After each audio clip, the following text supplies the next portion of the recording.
Hello friends, welcome to my channel. So in this video I'm going to teach you some of the very basics of shell scripting, because shell scripting is one of the most useful skills to have. Let's get started. Open up a terminal. Now I assume that you also have a terminal, you have a Linux system set up, so your terminal will not look as good as mine, but that's not the point. I mean, they are both going to work same, so let's just ignore that part. And I also assume that you know some of the very basic command like ls and cd. So without wasting any more time, let's just get started with the very first thing, which is printing something. So suppose if in programming, if you just want to print hello world, you use some kind of function like print function. So if you want to do similar thing in Linux, you can type this echo command. So echo is like for printing stuff. So here I got this hello world. Now let's just do the same thing, but this time with printf. So printf is like another function to print something. So it's pretty similar to echo, but it contains some more functionality in it. So in case if you just want to print some string, you can use echo, or if you want to do some advanced stuff, you can use printf. Also, there is one more thing to notice. By default with echo, you are getting a next line, and here you're not getting a next line, and that's what this percentage symbol is representing. My terminal is forcing a next line. By default, we are not getting any next line in printf. So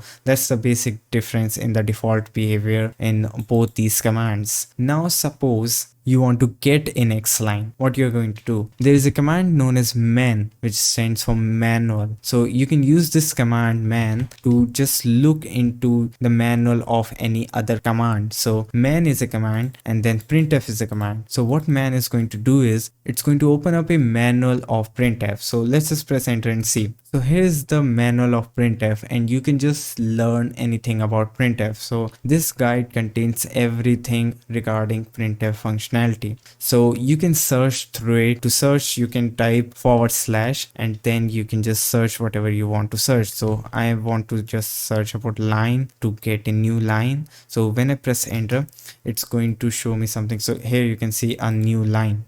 So to get a new line, this is what I have to type, which is /n. So that's how you learn stuff in Linux. All right, you use the manual to know about some command, and this is how you do something. Because there are a lot of people out there who just wonder that how you learn all these commands, how you know that you have to use this in order to get this. Well, we don't memorize anything, we just use this man pages to figure out stuff in real time. So let's again use printf, and this time we are going to do this /n. And now if I press enter, I'm getting a next line, and I'm not getting any percentage symbol, which means my terminal is not forcing any next line. I'm literally getting a next line. Now suppose if you just want to change some command. So I just want to print something, and then I just want to type another command. What I can do is I can type this semicolon, and then I can run this command. So this is command number 1, and then a semicolon, and command number 2. So if I press enter, you can see both these commands get executed. So here with echo, I'm getting the next line, and with printf, I'm not getting any next line. Let me just prove you this. So if I type print here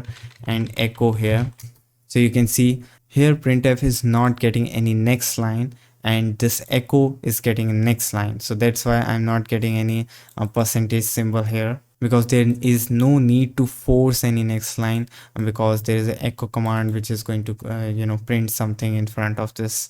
All right, enough of this. So right now there is no file here in this directory tmp. So if I just want to print something like bugs writer, and I just want to put this content in a file instead of printing this here. So by default, it's just going to print this here. But what I can do is I can use this angle bracket, and then I can type something like file.txt. So file.txt is something which doesn't exist yet, but if I press enter and do ls again, here I got a new file, file.txt. So instead of printing bugs writer on my terminal, what this angle bracket do is it's going to redirect it. So instead of getting printed, it's going to get stored in this file. So if I open this file with nano, so nano is a text editor for your terminal, you're going to get this bugs writer in it. And to quit nano, you can press press Control X. Now there is one more command to see the content of any file without even opening a text editor. So here I use nano,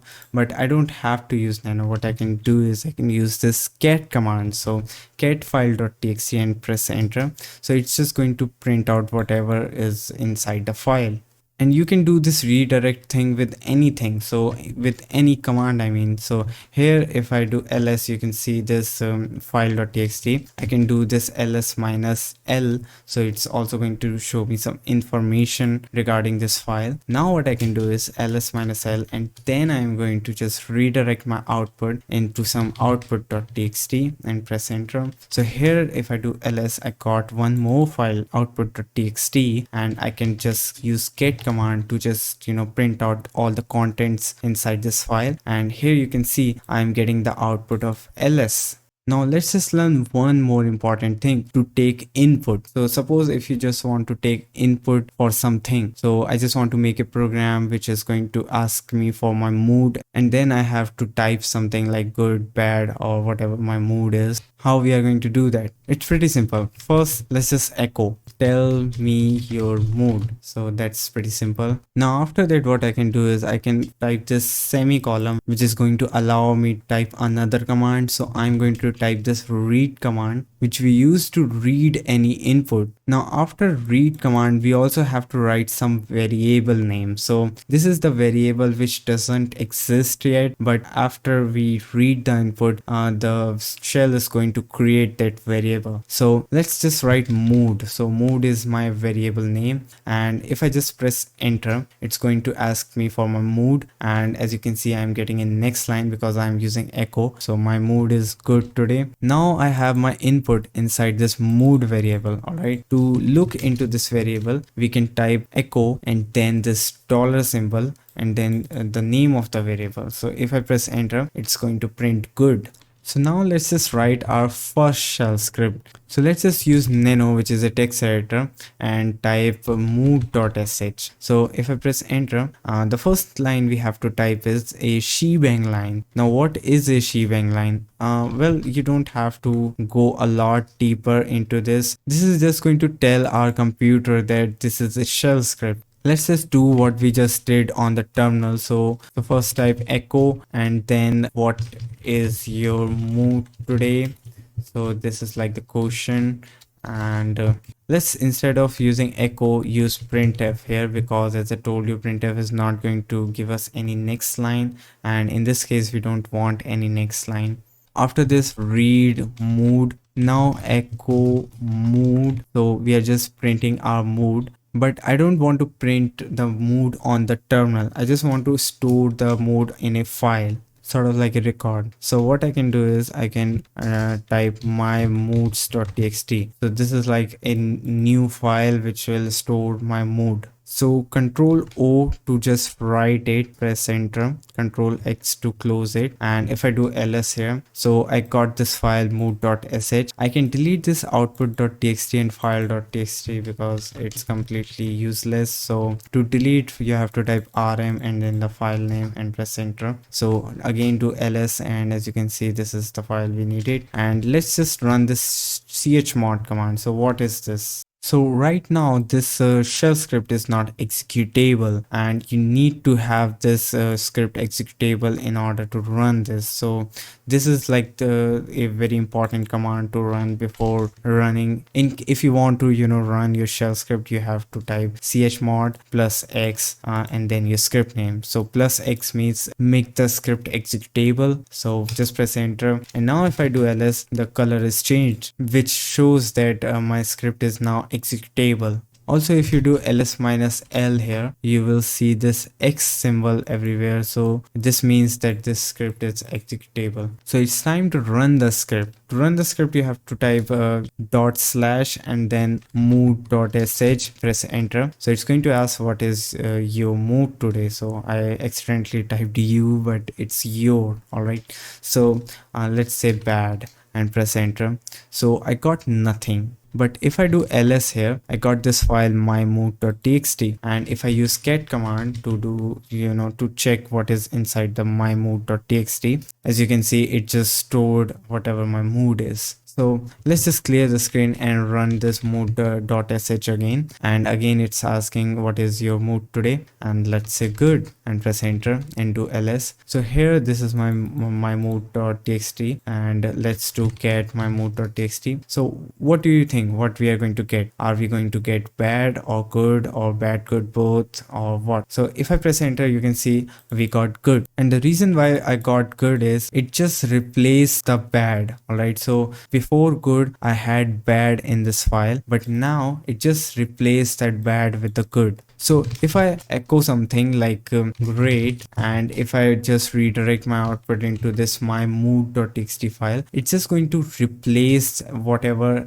already exists in that file. So again, get my mood.txt, so I'm getting great here. And suppose you don't want that. Sometimes we just want to append a file. We just want to add stuff instead of just replacing stuff. So we can achieve this. What we can do is we can do like not good. And then instead of one angle bracket, we have to type two angle brackets. So this is like appending and not just replacing. So type my mood again and press enter. And if I do get in my mood.txt and press enter, here I'm getting great and then not good. So this time it's appending. So again, let's do this. Instead of not good, let's just type awesome, press enter and do get my mood.txt. So it's just going to add up stuff. So let's do this change in our mood.sh files. Let's just change this to double angle bracket, control O, control X to quit. And again, now you don't have to make executable again. That was just a one-time command. You can run this mood.sh again, and it's going to ask what's your mood today, and you can just type not so awesome, press enter. And if I do get my mood.txt, you're going to get this not so awesome. So remember, it's not replacing everything, it's not removing whatever we got before this, it's just appending the stuff. So now one last thing I also want to do is this date command. So if you type date and press enter, it's going to give us this information. So what you can do with this date command is you can add this in your mood.sh to get the time of your mood, so you can keep the track of your mood. So it's good to know when you are angry and when your mood is good. So here first type date and then append it in my mood.txt. And here you can also instead of using echo, you can use printf and then give two next line. So by default you don't get any next line, so that's why this first next line, and this is like one more next line to make the output a lot prettier. So save it and quit it, and let's just remove this old my mood.txt file. And right now I don't have any my mood.txt file, and run this mood.sh again. So what is your mood today? So angry. And let's just see, I got this my mood.txt, use get command, and here I'm first getting the date and then I'm getting the mood. So again mood.sh, and then what is your mood today? Angry, and do ls and do get my mood.txt. So alright, I did write angry 2 times. I think I should write a new mood. So good, and then do ls. So this is my mood.txt, get my mood.txt, and here I'm getting angry at this time, and then again angry at this time, and here I'm getting a good mood. So it's a simple script, and you can use this script to record your mood. So I hope that you enjoyed this tutorial and you learned a basic of shell scripting, basic idea. The thing about shell scripting is that it's highly interactive. I mean, the thing you do in terminal you can do in the scripts, and the things you do in the scripts like loops and if statement you can do in the terminal. So it's not like other programming language where you write the code in the editor. You do stuff a lot in terminal while doing in shell scripting. Most of the time you just write the commands which you need to run in a file, and you just make that file executable and you run it. And you also get some other features like loops and if statements, and we're going to talk about that later. But that's it for this tutorial. ना मैं पढ़िया ना मैं लिखिया, पर मैं दुनिया तू बड़ा सिखिया। ਜਦੋਂ ਦਾ ਏ ਮੇਰਾ ਦਮ ਮੈਂ ਤੇ ਕੀਤਾ ਇੱਕ ਕੰਮ ਮੈਂ ਤੇ ਟੁਨਟੁਨਾ ਵਜਾਂਦਾ ਨਾਲ ਥੋੜਾ ਬਹੁਤ ਗਾਉਂਦਾ